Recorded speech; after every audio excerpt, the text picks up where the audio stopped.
All right. Hey, welcome to the conversation. My name is Bastian Cowsert, and if you ever sat in a budget meeting and someone asked, why are we spending here and there, and you don't have a great answer, or perhaps you're looking for insight on how best to answer, this conversation is for you. I'm joined by Marc Rosenstock, CMO of 1-800 Hansons, to talk about budget allocation frameworks, how to know when a channel is actually won, where this thing called AI fits into the budget conversation today, and how marketing strategy needs to change as a home service company scales, let's say from 75 million a year to $500 million. If you have questions, please put them in the chat. Marc and I will try to address them. We'll also allocate time toward the end to hit those questions as well. But let's just dive in, Marc. How do you plan budget allocation? I know every company has a different framework. What's your starting point, and what sort of process do you follow? Yeah, hey, thanks, Bastian. It's great to be here, and it's fun to have this conversation with you and with everybody online. So appreciate everybody tuning in. Budget allocation is one of the most important things we do. And as a chief marketing officer, we have obviously responsibility for how and where we spend our money, and also on the creative experience, the branding, all those sorts of things. But this budget allocation piece is really, really critical for the home services market. So we look at a few different things. Once we understand what our budget is for the month, which is another discussion about how we set that, figuring out who to go to depends on our net sales to lead issued dollars that we're getting in by channel, by product line, by market. And so you can imagine a world where you have all these different dimensions and you're solving this multivariate equation every single month, and sometimes even within the month, to try to optimize a few different things. For us, we're trying to keep our salespeople busy. So one of my first customers are my internal sales reps, right? I got to give them leads every single day so they can eat, and so the company does well. And so we're looking at our capacity by market, and then we're looking at which of the lead sources are delivering the greatest return on ad spend, which is really that cost per lead and the NSLI combination. And then we're also looking at how to optimize that sales capacity. So I'm trying to minimize things like finance turndowns, which sources are giving me fewer finance turndowns versus others, especially in markets where I'm full, meaning I'm already hitting the max amount of leads I can generate given the amount of sales capacity. So we look at that every single month. We lay that out. We try to understand where do we have room to push, which markets do we need to pull back on because we're over capacity. We're looking at that by source. And so I'm having conversations every single week with almost every single one of my sources and trying to figure that out. The other layer we lay on top of that is prioritization based on which of them is branded versus unbranded. So all things being equal, I'd rather have a branded source, meaning there's media with my branding on it, because most of us in the home services market are looking at last click attribution as the primary method of determining what's adding value for us. And in those scenarios, you could have an aggregator, let's say, that's delivering really good value for you. You could have paid social or paid search that's branded for you, that's adding a similar value. But one of those is going to have a bigger long-term impact because not everything's captured in last click attribution. And so all things being equal, we try to prioritize those branded sources over time. Now, it sounds like it's a very complicated process. So can you run me through a little bit on the timelines, right? So we'll talk about who decides the budget here in a minute, but let's say that budget has been allocated for the month. You looked at capacity, and then you start digging down into performance, right? Like net sale issue lead dollars, what the revenue is, and then, finance declines, et cetera, brand versus unbrand. How long does that process typically take for you and your team? In order to plan it out for the following month? Yeah, I'm normally starting around the 19th or 20th of the current month and working on setting budgets for the following month. And sometimes I do zero-based budgeting, but sometimes I start with the previous month and say, okay, where were we and what do we need to tweak? But at the end of the day, I'm still rolling everything up in sort of a similar process to a zero-based budgeting approach and saying, if I'm doing all these things based on what my expectation is for each of those sources, is this going to give me the amount of leads I need for each of these markets, right? And so I start that on the 20th. I go through a round of getting inputs from all of my sources, getting inputs from our agency partners that are driving paid search, paid social for us, because those are priority channels. I get input from our primary agency partner that's doing all of our TV, OTT, that's doing our streaming audio, direct mail, those sorts of things. So, okay, this is what we think we can spend or should spend in these markets. And I take that as an input, add that up and see if that's going to deliver the leads I need for the market. And then I start to populate in all the third-party resources I need. Doing all that, I'm also balancing cost of marketing, right? So trying to make sure we're optimizing for cost of marketing so that we get the best return on ad spend. That generally takes me about 5 to 6 days. Then I'm sharing back draft budgets. Everybody always wants more money, so they come back to me and make the case for why we should be giving more. What? Your publishers want more media spend? That's right. Hard to believe, right? And sometimes they're right. Hey, in this particular market, we're doing really well on roofing. We think we can give you more. We have that discussion, and then we set them usually within the last week of the month so that we kick off the new month with the right spend in the right locations. Gotcha. Okay. So it's about a 10-day process. Yeah. 10-day process. Wow. Okay. Talking about the budget allocation, who in your opinion should own the budget? Is it marketing? Is it ops? Maybe it's finance, like, the general manager of the branch or sales, like who should own that budget and why? Yeah. I mean, one of the things that I think we're doing really well here at Hansons is we've built a really strong collaborative team across everywhere, but especially our executive team. And so I'm working very closely with our CFO, with our CEO, with our CRO, our head of sales, and we have a COO as well. We're all working really, really well together, our head of HR. So we go through a process at the beginning of the year, and then we just did a 6+6. So we just are in the process of aligning or finalizing the alignment for the back half. But planning, what are we expecting from a business perspective all the way through the funnel.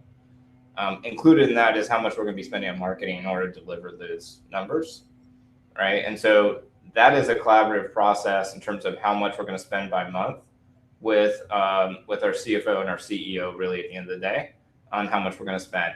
I'm ultimately accountable for making sure that we deliver the quantity of leads for that amount of money. And it's a collaboration between our CRO and myself to make sure we're hitting that return on ad spend, right?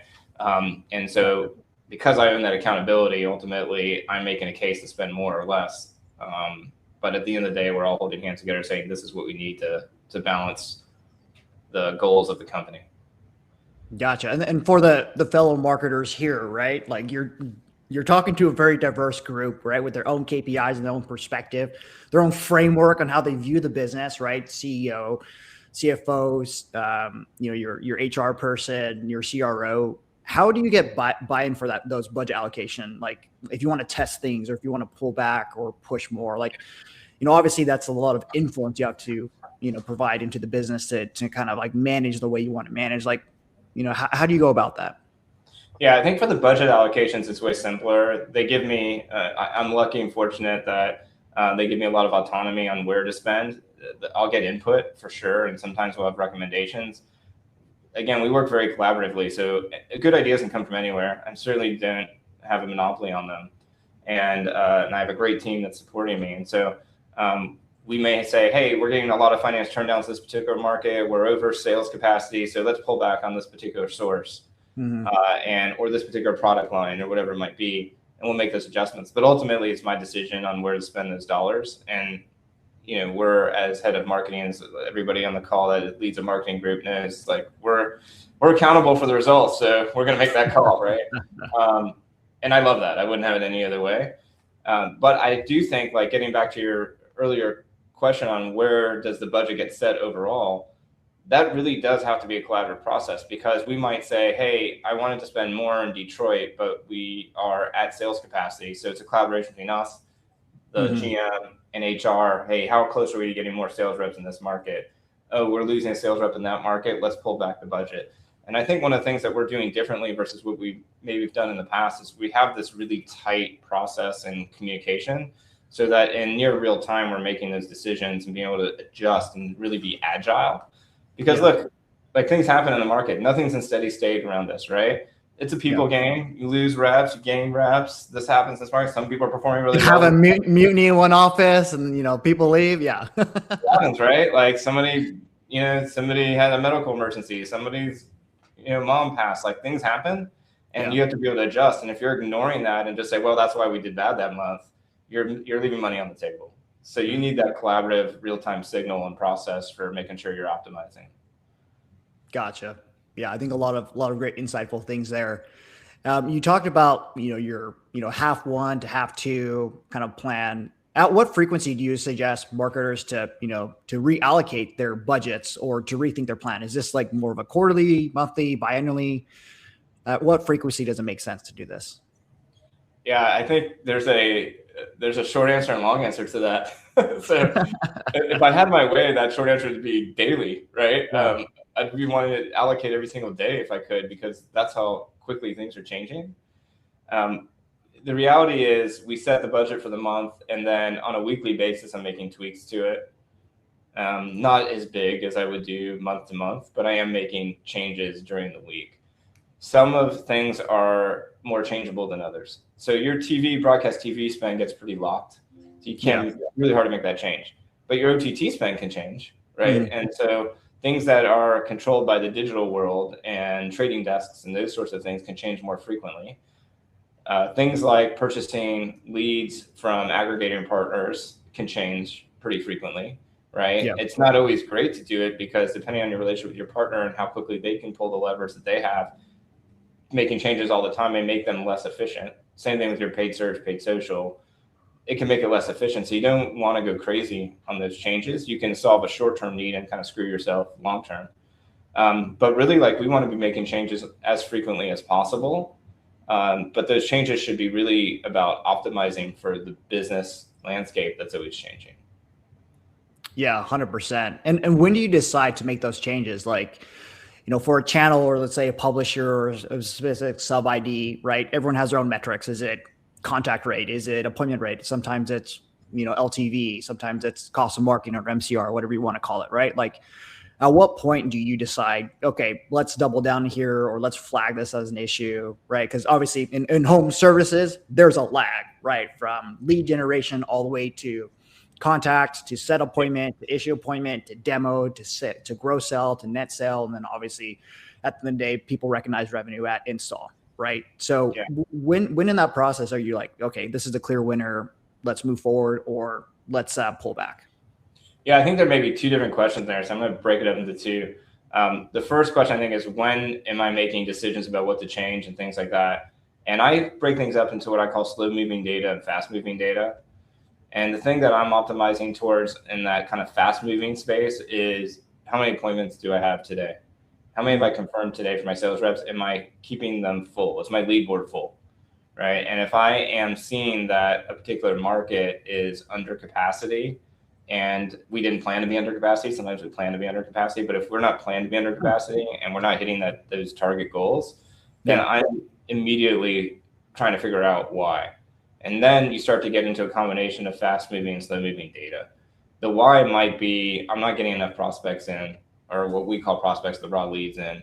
I'm not getting enough of them in. So I'm going to dial up those sources that can move faster, right? So we love PX because we can go into the platform and say, hey, let's dial this up, right? Yeah. And that gives us That's not a paid placement, by the way, guys. Right. So, and we all have partners like that we know we can call, and that day they'll start making changes and we can start to see impact. Some other things are slower moving, but we're also looking at some of those other things that are further down the funnel that takes a little while to realize. So for example, if your finance turndowns are up, you want to look at what's driving those finance turndowns. Is it zip code targeting? Is it a particular publisher that's coming in high?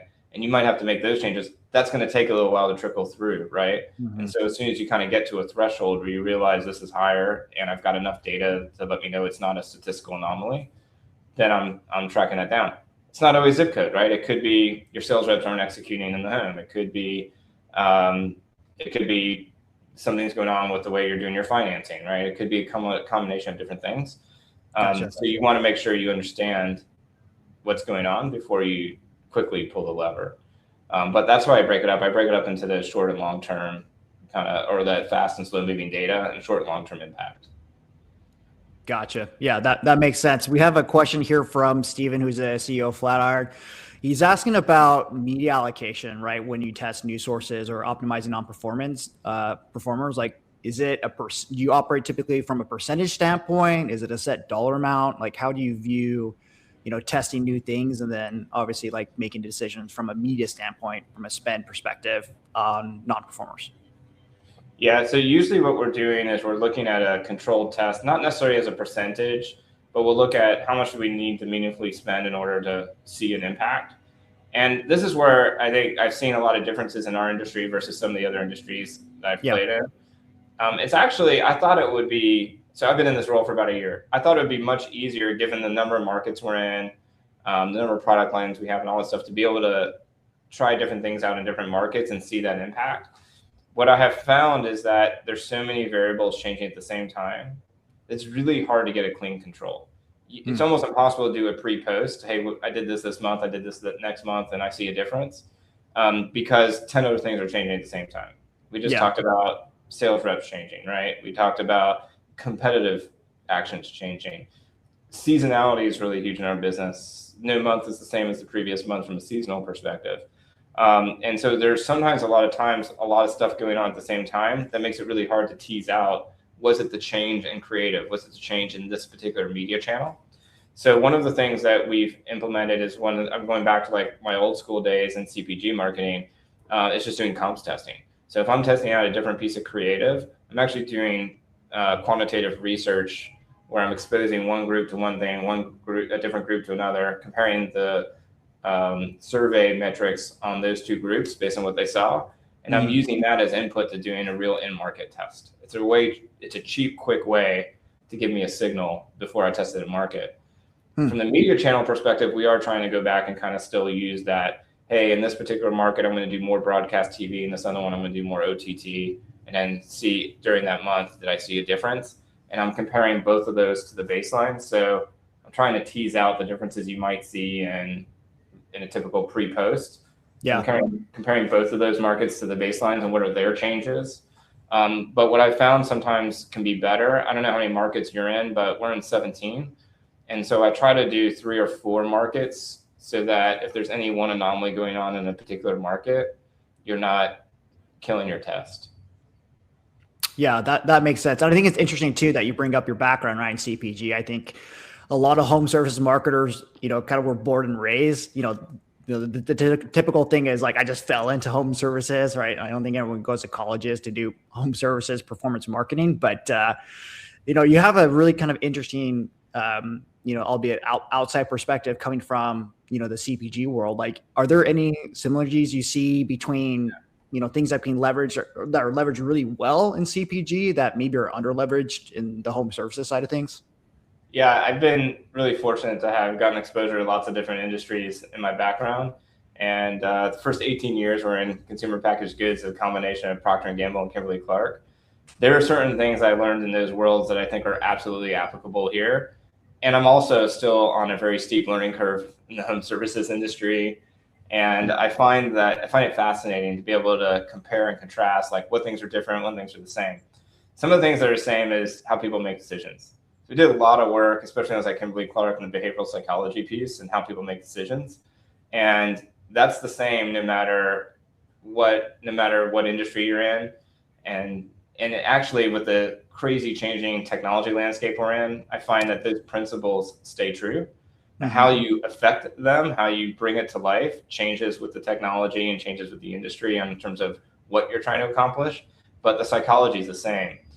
The other thing that I find is really interesting is that we did a lot of stuff in the CPG world and the mass media world to bring to life programmatic display, digital, and especially with things like trading desks that kind of took over the programmatic display space.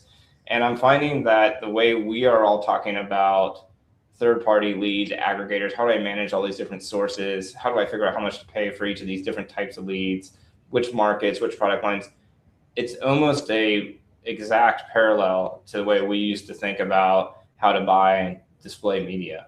Mm-hmm. And so I think there's a really big opportunity to take some of the learnings and insights for how to process that analytics how to break out those equations to understand like not all leads are created equal, or not all raw leads are created equal. How do I know which ones are more valuable to me than others? And how do I pay more for the ones that are worth way more if I can get a lot more of them by offering a little bit more? Yeah. And by the way, it may be more for me and maybe less for somebody else. So on the publisher side, it's great because you can then sell the leads to the people who are getting the most value of it, and you can make more money on the publisher side. So the ecosystem actually works really well once you kind of get those systems in place.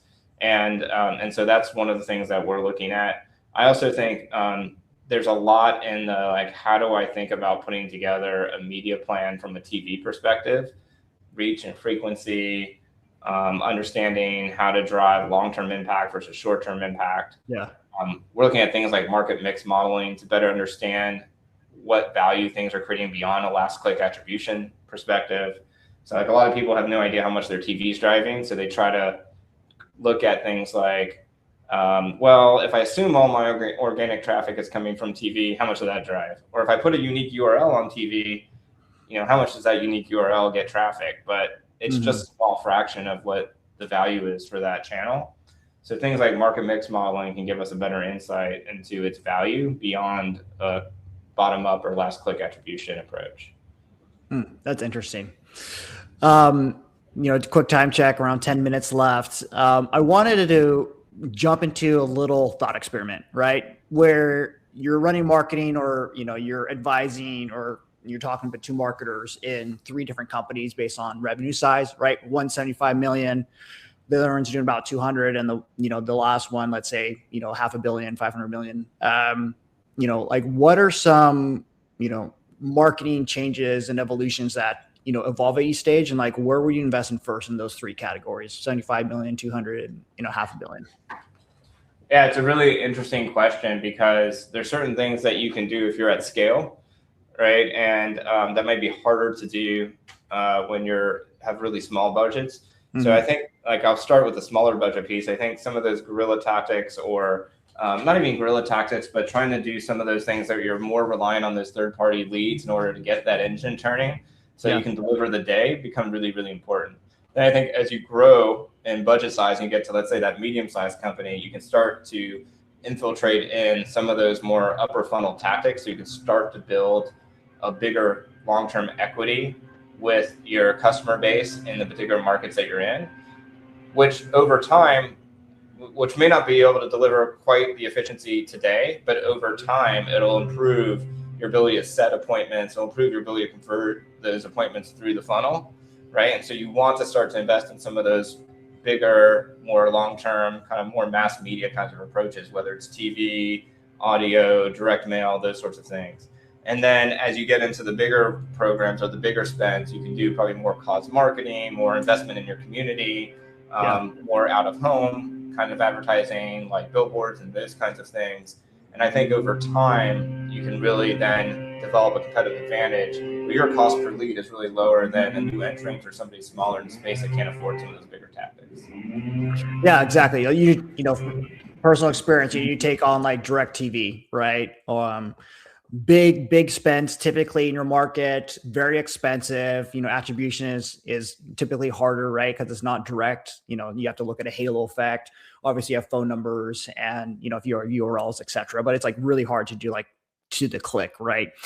So if you have a $75 million company dump in, $20 to $50 to $75 $1,000 a month, and then also TV takes forever, right? It's not like you just turn it on one day and it's absolutely working. Like there's a little bit of a lag, right? Like big thing about TV is obviously frequency, right? How many times someone sees an ad or offer, when does that rotate? When does it off rotate?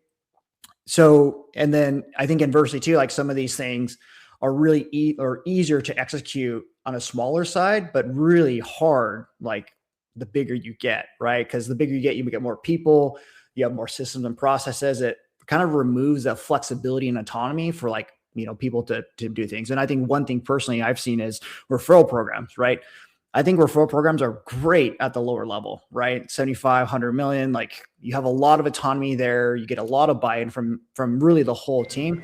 But having a very consistent referral program, especially if you're issuing leads to reps and they're not paying for it, it's like difficult sometimes to get, the buy-in and the influence and execution And then, again, the other part is like the accountability of it, right? It's like, hey, marketing has this great idea, but at the end of the day, and your brand is what people say about you, and what they say about you is based on experiences from people that are in the field Right. making decisions, right? Yeah, no, I think it's like right. Referral one is a really interesting. It's a really interesting one in particular because it also grows with scale, right? And so it's hard to get a lot of volume from a referral program until you've got enough installs, enough business. But you're exactly right. One of the things I learned from working e-commerce and learning from Best Buy as an example is also the incentive piece, right? So at the end of the day, you want to incentivize behavior that's going to be good for the company. And so in that scenario, we were like, are the reps incentivized to help you get those referrals? Is a really important question.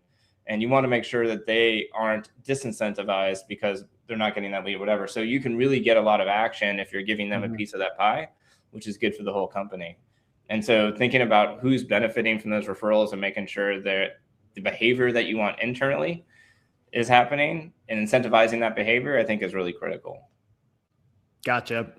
We have about 4 minutes left. We have one question I'm seeing in the mix, but before we get that quick lightning round, if we can, Mark, one marketing metric CMO should stop obsessing over.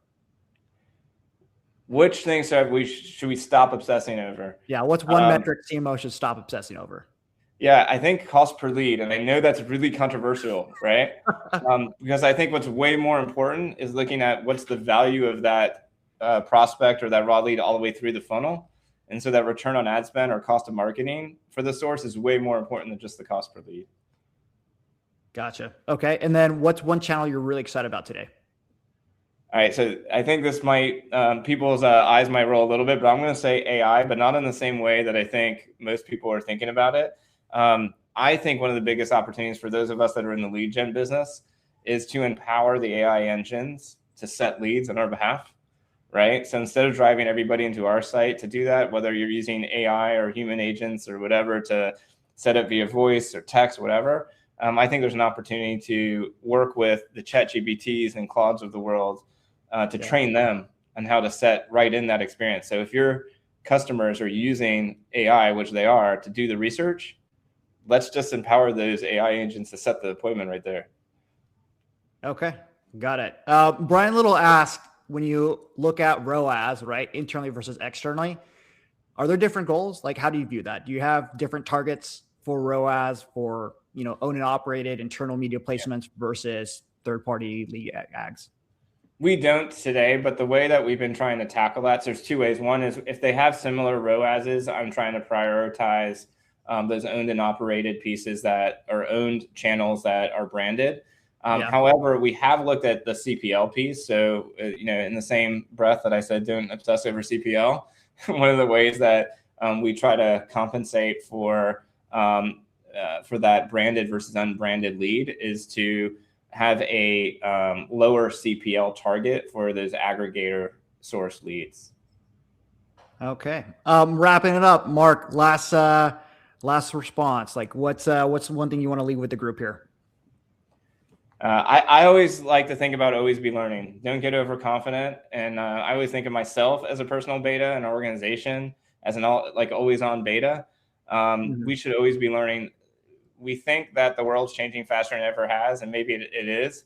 But that's not going to go away. It's going to continue. And so if you're not learning and changing on a daily, annual, weekly, whatever basis, then you're going to fall behind. So my advice is always be learning and never get overconfident. All right. You heard it here from Marc Rosenstock, CMO of 1-800 Hansons. Again, Bastian Cowsert, General Manager Home Services at PX. You can reach out to me via LinkedIn. Mark's on LinkedIn as well. My email is bastian.cowsert@px.com. If you have follow-up questions, comments, or you absolutely disagree with everything we said today, totally would take that too. So thank you, each and every one of you, from taking time today to join Mark and I for this conversation. Mark, thanks for joining us. Thank you. It's great to be here. All right. We'll see you everyone. Have a great day.